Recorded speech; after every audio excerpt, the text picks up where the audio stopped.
My ex-wife showed up to our divorce hearing pregnant. She thought it would secure her a payout, until the judge asked one question. You ever sit in a courtroom and watch someone dig their own grave in real time? Because that's exactly what my ex-wife, Jessica, did. I should have known she'd pull something. The entire divorce process had been a disaster. Delays, tantrums, nonsense filings, just to waste my time.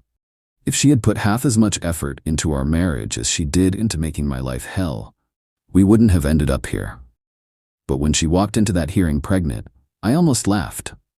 Not because I thought the kid was mine, I knew it wasn't, but because I could see the plan forming in her head like a cheap soap opera plot.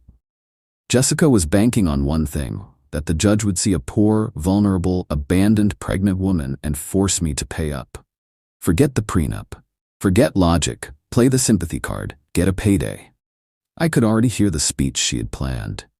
Your Honor, I have a baby on the way, and I've been left with nothing. How am I supposed to survive? All while shooting me side glances, waiting for me to squirm. Too bad for her. I don't play dumb. And I don't lose. See, Jessica had underestimated me. She thought I'd panic, get flat. I was ready, and so was my lawyer, Ethan. Ethan was the kind of guy who smiled in court, but would absolutely gut you with the law. I didn't like lawyers much, but after watching him dismantle Jessica's stunts over the last few months, I had to admit I was glad he was on my side. Jessica, of course, had gone through 3 different lawyers since we started this divorce. The one she had today? A newbie. Fresh out of law school, probably desperate to win his first big case. I almost felt bad for him. Almost, because here's the thing. Jessica had tried this before. Not the pregnancy stunt, but the manipulation, the fake distress, the I'm just a struggling woman, Your Honor, please take pity on me act. And unfortunately, some people bought it, including my own mother. A week before the hearing, my mom had called me. Just settle, she said, voice laced with exhaustion. You don't want this dragging on forever. I pinched the bridge of my nose. Mom, she's not getting a cent. That's why we had a prenup. She's pregnant, she pushed. You really want that on your conscience? I almost lost it. This isn't my kid. Mom hesitated. Are you sure? I wanted to laugh. Was I sure? Mom, she cheated on me, repeatedly. I caught her. I paused. Besides, you know what the worst part is? If I actually thought this was my kid, she wouldn't even need to pull this stunt. I'd be there. I'd take care of them. That's the difference between us. She schemes, I take responsibility. Mom went quiet. Then she sighed. I just don't want to see this get uglier. It was already ugly, but I promised her I'd handle it, which brings us back to today.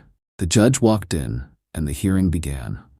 Jessica's lawyer launched into a sob story immediately. Your Honor, my client has been left in an impossible situation.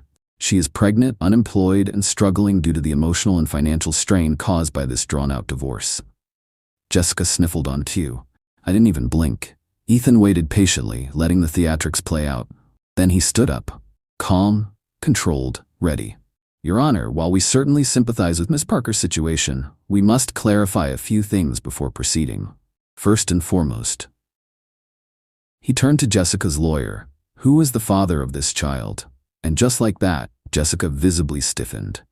I knew that question was coming. Jessica didn't. See, she assumed the court wouldn't question her pregnancy, that she could waltz in, look vulnerable, and walk out with a fat check. But legally, her pregnancy was only relevant if I was the father. Her lawyer froze. Then weakly, my client believes it is the petitioner's. I almost laughed. Believes? Ethan didn't even flinch. She believes? So there's no proof? Jessica shifted uncomfortably. The judge's eyes narrowed. Miss Parker, have you had a paternity test done? Jessica's mouth opened, closed, opened again, trapped. I just assumed. You assumed? The judge repeated, unimpressed. Miss Parker, is there any evidence to suggest the petitioner is the father? Her lawyer looked like he wanted to die. Jessica looked pale. And I leaned back in my chair, enjoying the show. At this point, Ethan was ready to finish her off. Your Honor, we have strong reason to believe this child is not my client's. He pulled out photos, taken 2 months after Jessica and I separated, of her on vacation with another man, holding hands, kissing, clear proof she had moved on. And then, the final nail in the coffin. Ethan slid medical documents across the table. Additionally, we have subpoenaed Miss Parker's recent medical records, which show that her first confirmed pregnancy test was months after she and my client had last been together. Jessica's face crumpled. Her lawyer looked at her, realizing she had never told him any of this. The judge? He let out a long sigh and shook his head. Miss Parker, this court does not take kindly to deception. Given the evidence, there is no basis for financial support. The prenup stands. You will not be receiving alimony or additional compensation. Boom. Jessica gasped like she had been physically struck. But, Your Honor. This hearing is over. Done. Jessica sat there, frozen. The judge's words were still hanging in the air, but I could see it happening in real time, her brain scrambling for a way out. This wasn't how she thought today would go. In her version of events, she was supposed to cry, look pitiful, and leave with a fat monthly check. Instead, she had been publicly exposed. Her lawyer wasn't even looking at her anymore. He was staring at the floor, probably re-evaluating every decision that led him to take this case. Meanwhile, Jessica was gripping the edge of the table like she could somehow hold on to the last shreds of her scheme. And then the tantrum started. Jessica's last desperate attempt. But, Your Honor, Jessica blurted out, her voice high-pitched. This isn't fair. I'm about to have a baby, and he just gets to walk away? The judge exhaled sharply, rubbing his temples. He was done. Miss Parker, he said firmly, this court does not make financial judgments based on emotional appeals. Your pregnancy has no legal bearing on this divorce unless paternity is established, which, based on the evidence provided, it has not been. But, the judge held up a hand. Enough. Jessica snapped. She turned in her chair, whipping her head toward me. You're really going to do this to me?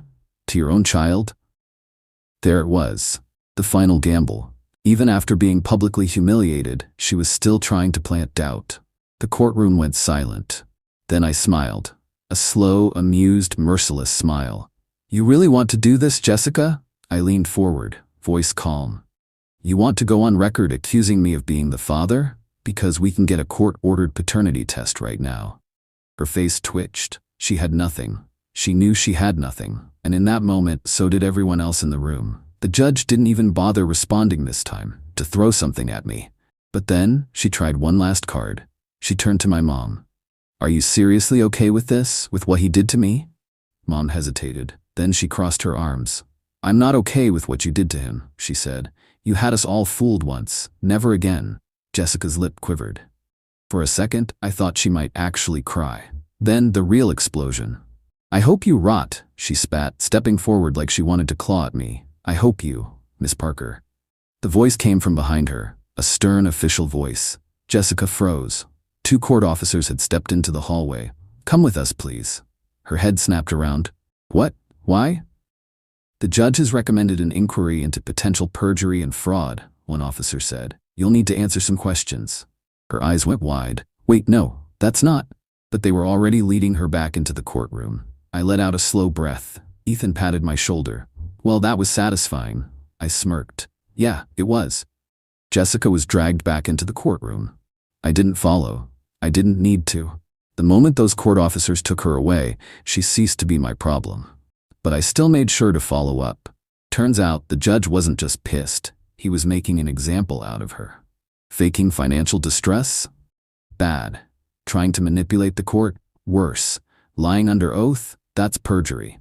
Her fraudulent claims meant she was now under investigation. The court didn't just dismiss her plea for alimony, they flagged her case for potential financial fraud. She had dug her own grave. Over the next few months, I heard bits and pieces. The judge hit her with fines for wasting the court's time. Her lawyer dropped her immediately. Her attempt to file for government aid? Denied. Turns out, they also require proof of paternity. And the cherry on top? Her new boyfriend dumped her. Apparently, after my lawyer pulled out those vacation photos in court, the guy started doing the math. He realized he wasn't the only one she had been with. And suddenly, he wasn't so sure he was the father either. I can only imagine that conversation. A few months after the trial, I got a text from an unknown number. Jessica, I hope you're happy. I stared at it for a second, then typed back, I am. Thanks for asking. Then I blocked the number. I didn't need to hear from her again. She had spent years trying to manipulate, control, and milk me for everything I had. But now, she was alone. and for the first time in a long time, I was free.